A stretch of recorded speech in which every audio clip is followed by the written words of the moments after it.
ഒരു പ്ലാനും ഇല്ലാത്തൊരു ഊട്ടി ട്രിപ്പാണ് ഇപ്പോൾ ഇത്. ഫസ്റ്റ് ടൈമാണ് ഊട്ടിയിലേക്ക്. അതിൻ്റെ എല്ലാ സന്തോഷവും എനിക്കും പോലെ എനിക്ക് നന്നായിട്ടുണ്ട്. അച്ഛനും ഉണ്ട് ഈ യാത്രയിൽ കൂടെ കേട്ടോ. പോണ വഴി എന്നെ ഏറ്റവും കൂടുതൽ അത്ഭുതപ്പെടുത്തിയത് ഈ യുക്കാലി മരങ്ങളാണ്. എന്തോരം മരങ്ങളാണ്, ഞാൻ ആദ്യം എന്നെ ചിന്തിച്ചത് അതാണ് കേട്ടോ. പിന്നെ ഞങ്ങൾ കുറേ ഫോട്ടോയൊക്കെ എടുത്തു.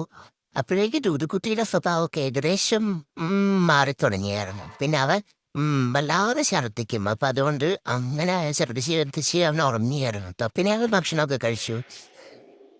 അവിടുത്തെ വീടുകളൊക്കെ കാണാൻ എന്ത് ഭംഗിയാണ്, പല മരങ്ങളിൽ ഇങ്ങനെ അടുക്കി വെച്ച പോലെ. അത്ര എന്നെ അത്ഭുതപ്പെടുത്തിയ കാഴ്ചകളാണ് ഇതെല്ലാം.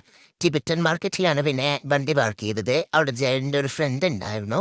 പിന്നെ ഞങ്ങൾ അവിടെ കയറി കുറച്ച് ഷോപ്പിംഗ് ഒക്കെ ചെയ്ത് പിന്നെ ഞങ്ങൾ നേരെ ബൊട്ടാണിക്കൽ ഗാർഡനിൽ കുറേ സമയം ചുറ്റിക്കറങ്ങി കേട്ടോ.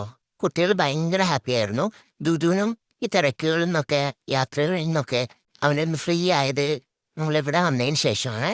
പിന്നെ ഞങ്ങൾ അവിടെ നിന്നും കുറേ ഫോട്ടോയൊക്കെ എടുത്തു. കുട്ടികൾ ഭയങ്കര ഹാപ്പി ആയിരുന്നു. കൂടെ ഞാനും കേട്ടോ. എൻ്റെ സന്തോഷം പറഞ്ഞറിയിക്കാൻ പറ്റാത്ത അത്രയുണ്ട്.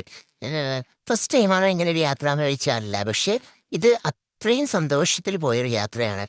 പിന്നെ ദുദുവിന് അവിടുന്ന് ഒരു പുതിയ ഫ്രണ്ടൊക്കെ കിട്ടി.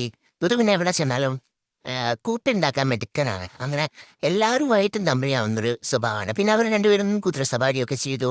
ഭയങ്കര ഹാപ്പി ആയിരുന്നു. പൊന്നുണ്ണി ഉള്ളതുകൊണ്ട് അവനെ അങ്ങനെ പേടിയൊന്നും തോന്നിയില്ല. ഇത്രയും ആയപ്പോഴേക്കും എൻ്റെ ദുദുവിൻ്റെ സ്വഭാവം ഏറെക്കുറെ മാറിത്തുടങ്ങി. അപ്പം ഞങ്ങൾ നേരെ വീട്ടിലേക്ക് തിരിച്ചു. അപ്പം അടുത്ത വീഡിയോയിൽ കാണുന്നവരെ ബൈ.